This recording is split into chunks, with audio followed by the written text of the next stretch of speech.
이번 영상은 진울과 의천에 대해서 이야기해 보도록 하겠습니다. 진울국사 조계종, 의천 천태종인데요.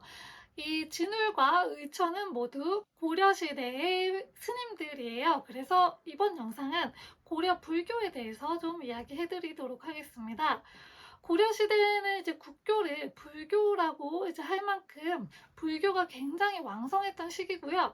이 귀족들이 불교하고 연합을 해서 불교에는 업에 따라서 이제 윤회를 하는데 그 업에 따라서 윤회할 때 좀 다른 모습으로 윤회를 한다고 하잖아요. 그래서 이 귀족들이 자신들의 신분 그거를 합리화하고 정상화하기 위해서 이런 불교들을 굉장히 이용을 많이 했다고 합니다. 그래서 이 불교는 귀족들하고도 굉장히 큰 연관이 있는데요.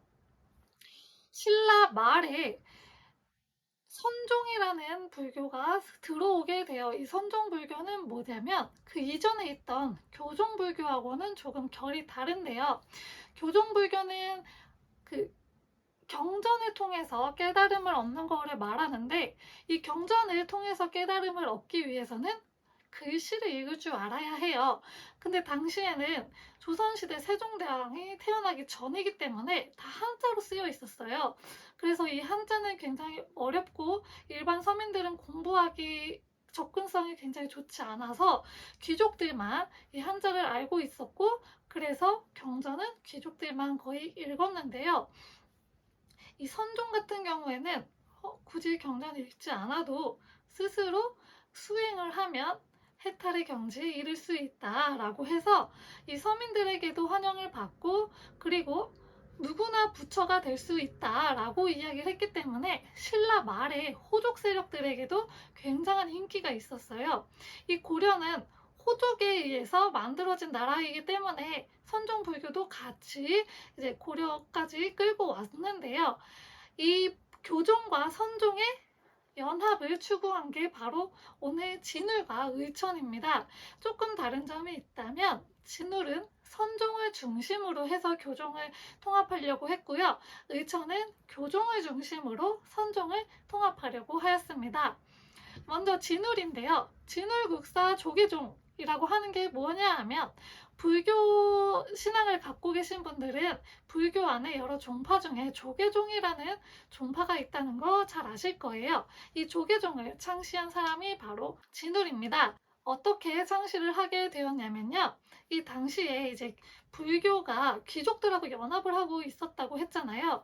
그래서 굉장히 타락하고 세속화되어 있었어요. 그래서 이 불교의 그런 세속화와 타락을 비판하면서 은둔 생활을 해서 불교 본연의 모습으로 돌아가자고 하는 수선사 결사라는 운동을 펼치게 되셨습니다. 진울국사의 대표적인 사상은 도노점수와 정해쌍수로 나타날 수 있습니다.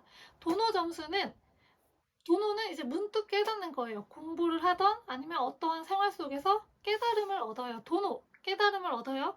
그러면 점수, 그 깨달은 것을 깨닫는 걸로만 가지고 있지 말고 실행에 옮겨서 닦고 수행을 해야 된다라고 하는 게 도노 점수입니다. 그래서 우리도 살다 보면은 무언가 갑자기 깨달을 때가 있잖아요. 아, 맞아, 이건 이렇지 라고 깨달은 것을 그냥 깨달은 상태로만 있지 말고 일상생활에서 수행하면서 닦고, 그리고 그것을 적용하는 것, 이게 중요하다고 말했던 게 도노 점수고요. 그리고 정해쌍수는 선정과 그리고 지혜를 함께 이제 수양을 해야 된다라고 했던 게 정해쌍수입니다. 진울은 그 당시에 이제 그 전 영상에서 말씀드린 최충원이 나오게 되는데, 최충원이 이 진울의 종파를 후원을 하게 되면서 점차 좀 세속적으로 변했다고 합니다. 여기까지가 진울에 대한 설명이고요. 다음은 의천에 대한 설명입니다. 의천은 천태종을 창시했던 인물인데요. 아까 설명드렸다시피 진울과는 좀 다르게 교종을 중심으로 선종을 통합하려고 했던 스님입니다. 그리고 해동 천태종을 이제 개창을 하셨고, 교관 겸수를 주장을 하셨습니다. 대표적인 저서로는 신편 제종교장 총록이라는 저서가 있습니다. 여기까지 오늘은 고려 불교 대표적인 두 스님이었던 진울과 의천에 대해서 이야기해보았습니다. 감사합니다.